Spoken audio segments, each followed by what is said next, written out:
Olá, meu amigo e amiga. Hoje nós temos coisas muito interessantes e importantíssimas aqui no nosso Portal do José, além de revelações que eu tenho certeza absoluta que a maior parte do povo brasileiro não tem a menor ideia que existam. Como, por exemplo, o número de filhos que o presidente Lula possui. E por que isso é importante? Você, por acaso, sabe quantos são os filhos do presidente Lula? De que relacionamentos eles vieram? O que fazem os filhos e filha do presidente da República? E por que essa questão é importante da gente levantar agora? É porque um dos filhos do presidente Lula está sendo objeto de ataques há mais de 2 décadas. O tempo todo se fala do Fábio, né? Inclusive colocaram o apelido de Lulinha nele, que não é o apelido de família dele. Ninguém chama o Fábio Luiz, né, Lula da Silva, de Lulinha. Essa é uma questão que foi levantada ou foi carimbada para sempre tentar, ao atacar o filho do presidente Lula, jogar algum tipo de mancha na administração pública, na trajetória política, nos atos de governo. E o que tem de verdade no meio dessa história? Bom, é muito difícil, imagino eu, ser filho de uma celebridade, seja uma celebridade política, um grande esportista, um grande ator, enfim, alguém muito famoso. Porque isso sempre faz com que o filho ou filha fiquem sempre sob a sombra dos seus pais. E quando eles cometem algum tipo de erro, algum tipo de deslize, obviamente eles sabem que isso recai sobre a figura do pai ou da mãe, né? E daquilo tudo que representa. E, portanto, é muito importante a gente sublinhar algumas questões porque tem muita maledicência. Agora, todos nós que somos do campo progressista, que temos uma visão crítica das coisas que acontecem no nosso país, nós temos todo o direito e legitimidade para fazermos críticas. Agora, essa gente do bolsonarismo, os filhos do Bolsonaro, com lupinha na mão, querendo ver quem é honesto, quem é desonesto, olha, francamente, né? Não dá. Mas não é porque essa gente passa pano, esconde coisas, que a gente vai fazer a mesma coisa, né? E eu estou sublinhando isso porque, além desse foco que estão jogando sobre o filho do presidente Lula, existe um foco agora sobre um assessor, um chefe de gabinete do presidente da República. Gente, você que é uma pessoa antenada, você que é antenado, está sempre observando as coisas que acontecem no nosso país, você sabe que esse ano de 2026 seria um ano com muitas turbulências, muitas emoções, muitas movimentações. Agora, quem está no núcleo do poder tem que ter essa noção muito mais aprofundada. Portanto, não dá para ninguém derrapar, ninguém pode trair, ninguém pode sabotar o governo, ninguém pode pensar nos seus caprichos, os seus interesses pessoais. Me refiro a essa história que está colocando agora o Marco Aurélio, o Marcola, que foi chefe de gabinete do Lula, no centro de uma série de questionamentos. E o presidente Lula já está cobrando essa figura, né? E todos nós que fomos gerentes de alguma coisa, a gente que comandou algum grupo, a gente que foi dono de empresa, ou que temos família, temos filhos, enfim, nós todos às vezes somos colocados diante de alguns dilemas, de sermos duros com pessoas que estão próximas da gente e que cometeram algum tipo de deslize, né? Eu tenho muitas histórias na minha vida, enfim, às vezes eu acabo colocando uma aqui para ilustrar os nossos papos, né? E você já deve ter passado por isso também. Bom, mas essa não é a questão nesse momento. Vou conversar com vocês sobre o que está acontecendo, vamos fazer aqui algumas atualizações e vamos desmascarar mais um tanto, né? Mais um lote desses criminosos da extrema-direita que estão achando que podem fazer ataques e que está tudo certo, né? Bom, antes de entrar nos temas, é fundamental convidar você que chegou agora ao nosso portal e não nos conhecia, para que, em primeiro lugar, você venha aqui para o nosso portal, se inscreva aqui conosco e ajude a movimentar o nosso portal. Compartilhe os nossos vídeos, deixe seu joinha, mande seu comentário e também leia sempre o primeiro comentário aqui, porque no primeiro comentário tem links muito importantes para você que quer reforçar o combate dentro do Congresso Nacional, colocando pessoas como esse que vos fala e outros tantos que eu quero estar com eles lá no Congresso, para a gente ajudar nesse enfrentamento e ajudar o nosso país a avançar ainda mais. Você aqui é muito bem-vindo e muito bem-vindo. Então, o primeiro link ali, vá lá e participe, tá legal? E no final vou dar notícias para vocês do que está acontecendo nessa trajetória. Bom, mas vamos começar aqui, lá de fora para dentro. Já comentei com vocês rapidamente mais cedo que o Trump está caindo em desgraça em termos de popularidade nos Estados Unidos. Gente, todo presidente norte-americano, quando ele tem baixa, ele inventa uma guerra. Aí une a nação, desvia o foco, desvia os problemas, mata um monte de gente, bombardeia um monte de gente, movimenta a indústria bélica, armamentista nos Estados Unidos, enche o bolso de dinheiro de muita gente E no final da história, o povo trouxa acaba sempre votando nessas figuras. Só que o Trump arrumou uma guerra agora e não está funcionando, ele só está tendo cada vez mais decréscimo nas intenções de voto e na aprovação governamental. Aqui na Argentina, o seu vassalo, o seu capataz, Milei, está afundando também. Olha o que aconteceu ontem. Milei amarga a derrota e seu partido perde todas as 26 disputas municipais do norte da Argentina. O povo argentino está começando a perceber o estelionatário, o vigarista, o corrupto, o bandido e sócio dos genocidas que o Milei e o que ele está fazendo na Argentina. Né? Não é à toa que ele está fustigando o Brasil, que ele é um pau-mandado de Trump, isso já está também no campo geopolítico, já está detectado. Bom, entrando aqui na política interna, em relação à direita, olha só que situação, né, gente? O filhote do Bolsonaro não está conseguindo o apoio de Edir Macedo. O partido comandado pelo Edir Macedo, cujo presidente é o Marcos Pereira, que é pastor da Igreja Universal do Reino de Deus, pulou fora. E vejam só, né? Republicanos confirmam a neutralidade nas eleições e não vai compor chapa com Flávio Bolsonaro. O Republicanos que abrigou o Tarcísio de Freitas, que fingiu que é evangélico, decorou uma série de versículos bíblicos, e está brigando também aquela Daniela, que é foi assessora braço direito do Paulo Guedes, e está sendo a mentora de uma política econômica mileísta se Flávio Bolsonaro viesse a ganhar as eleições aqui no nosso país. Mas nós não vamos deixar, né? Aliás, a grande missão nossa é fazer com que Lula ganhe no primeiro turno, porque isso vai ajudar muito a nossa tranquilidade, a nossa sanidade física e a nossa sanidade mental. Imagine só que maravilha, gente, ganhar logo no primeiro turno e deixar essa gente doida aí espumando para todos os lados, né? E enfraquecida, que é melhor ainda, né? E fortalecendo a nossa democracia. O Edir Macedo, ele fez uma série de profecias ao Bolsonaro lá atrás, que o Bolsonaro ia ter muita coragem, muita inteligência, muita sabedoria e iria arrebentar. Só que não aconteceu nada disso. Coragem, sabedoria, esses predicados aí passam longe da figura, né? Inteligência. E o que aconteceu, se você não se lembra? Veja só, né? O abraço que ele dava aqui no Bolsonaro e depois como é que ele dá uma banana para o filho do Bolsonaro. Vai arrebentar. Vai arrebentar. Pode ter certeza. Deus é contigo.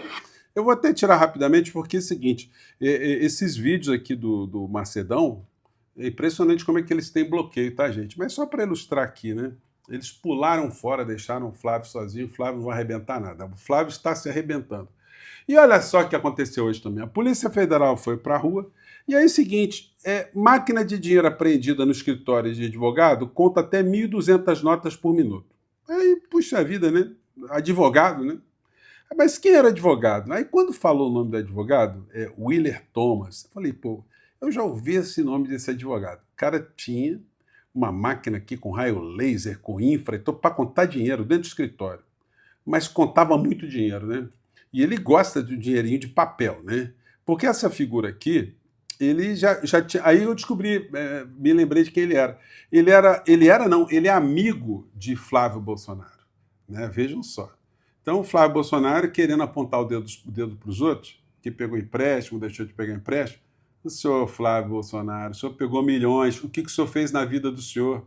Aliás, o que os filhos do Bolsonaro fizeram de útil para o planeta Terra na sua existência, todo mundo cabidado, todo mundo enfurnado dentro do mundo da política. Vocês imaginem o tráfico de influência que esses caras fizeram e ainda fazem nos dias de hoje? Os negócios, as negociatas que essa gente faz para ter comprado um monte de coisa, um monte de imóvel com dinheiro vivo, dinheiro em pacote. Então, são os cachorros, né, como dizia a vovó, né? A cachorrada, né?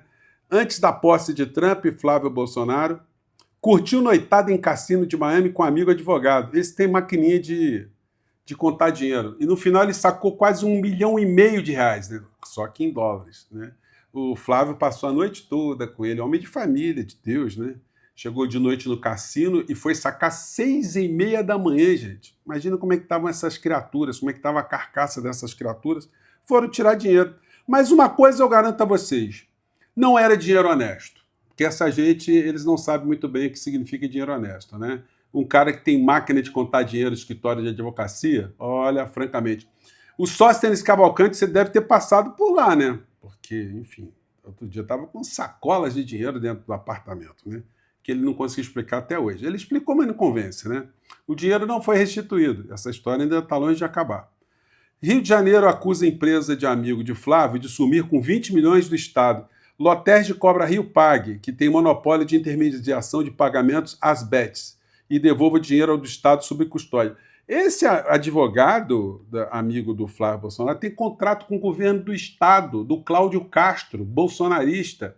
Ou seja, um Estado governado pelos bolsonaros, pelo bolsonarismo. Todo mundo envolvido na bandidagem com esse advogado aqui, né? E teve mais. Polícia Federal investiga advogado amigo de Flávio em operação sobre o INSS. Gente, é só capivara. Amigo de Flávio da mansão em Ilha de Angra, Willer Tomás é alvo da Polícia Federal por fraudes, porque ele também esteve envolvido num escândalo, né? Onde o jogador da seleção brasileira, o jogador Richarlison, perdeu uma propriedade lá em Angra dos Reis, né? Ele foi posto praticamente para fora. Farra do INSS. O Willer pagou mansão de 6 milhões de reais de senador. Então, esse é amiguinho de Flávio. Amigo de Flávio, alvo da operação da Polícia Federal, foi preso e disputou mansão de 10 milhões com Richarlison. E aí a gente chega aqui nas notícias do dia envolvendo aqui o presidente Lula, né? Pelo menos o alvo, né? Planalto admite constrangimento com repasse de empresária a ex-chefe de gabinete de Lula. Aliados cobram comprovantes. Gente, é uma situação patética, né? Bizarra. Lula pede a Marcola que explique empréstimo para evitar impacto na campanha da reeleição. Está demorando, seu Marcola?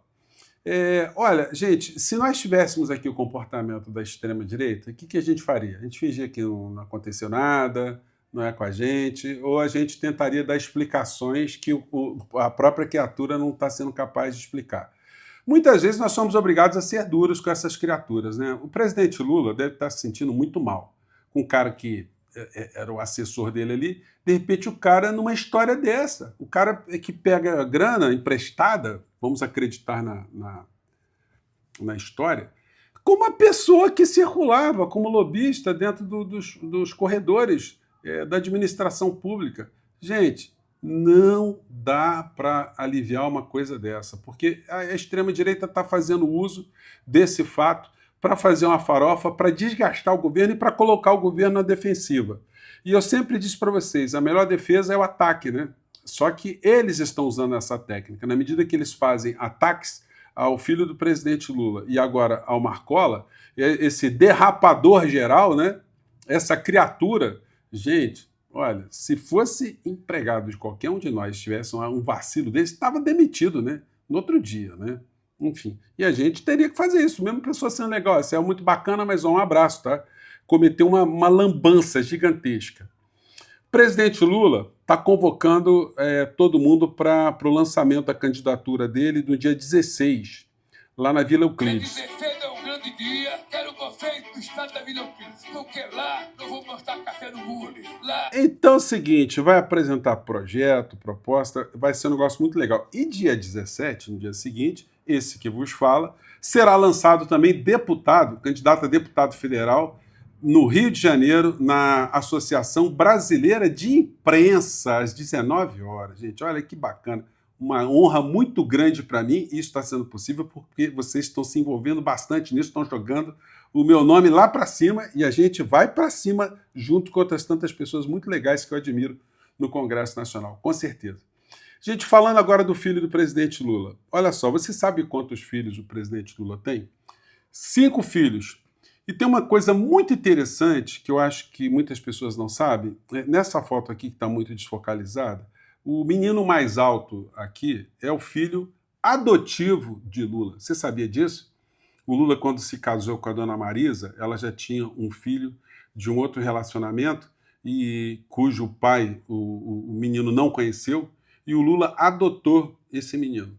E depois ele teve mais filhos com a dona Marisa. E antes de casar com a dona Marisa, ele teve também uma filha de um namoro que ele teve, que nasceu a Lurian. Então, o Lula tem 5 filhos. E muita gente não tem ideia quem são os filhos do Lula, porque eles agem como pessoas normais, eles não se envolvem com política, tão longe, cada um está fazendo um troço diferente, e muito menos as pessoas sabem quantos irmãos o presidente Lula tem. Porque o Lula tem irmãos do casamento do pai dele com a mãe, mas ele tem outros irmãos do pai dele, irmãos, né, do pai, com outras mulheres também. Então o Lula mesmo já brincou, ele não sabe se tem 25 ou 24 irmãos no meio dessa história. Agora, por que não se sabe disso? Porque não tem ninguém recebendo favor, não tem ninguém envolvido com absolutamente nada. O Lula tem uma distância muito grande. E mantém, inclusive, os filhos distantes também de questões administrativas. Agora, essa aqui é a foto dos filhos, né? Esse está aqui atrás de mim, o de camisa azul aqui, é o filho mais velho, o filho adotivo do Lula, o Marcos, né? Aqui os filhos reunidos na posse do Lula, na diplomação dele, né? Fotos aqui sobre isso. Então, o Fábio Luiz, que a imprensa insiste em apelidar de Lulinha, esse, por ter relacionamento com pessoas que trafegam com a administração pública, ele acaba dando ensejo para que o pai seja atacado. Então, gente, o Lula já falou, né? Olha, se estiver fazendo besteira, vai se lascar, porque não vai proteger. Agora, é mais do que isso, né? Eu fico pensando, é difícil para um pai chegar para o filho e falar assim, filho, olha, não se mete em nada disso, eu não quero você perto disso, vai fazer outra coisa. Suma daqui, porque você vai acabar dando problema para você, vai dando problema para mim. Isso é muito mais desconfortável para administrar depois que alguma coisa acontece do que uma situação preventiva, mas quem é pai sabe disso, né? Bom, vamos acompanhar os acontecimentos aí e vamos torcer para as coisas terem um esclarecimento rápido para a gente discutir aquilo que é para ser discutido mesmo, né? Essa gente quer pegar uma questão envolvendo o filho do presidente para destruir um projeto de nação, um projeto político, um projeto de manutenção da nossa soberania, da nossa democracia. E a gente não pode cair nessa armadilha. Nós temos que ter muita sabedoria para lidar com essas coisas, enfrentar e bater de frente, né? Bom, para finalizar, nosso papo ficou grande hoje, né? Quero agradecer a vocês todos que estão aqui apoiando a nossa jornada. Somos o número 1 no Rio de Janeiro, em número de apoiadores e também em quantia de arrecadação.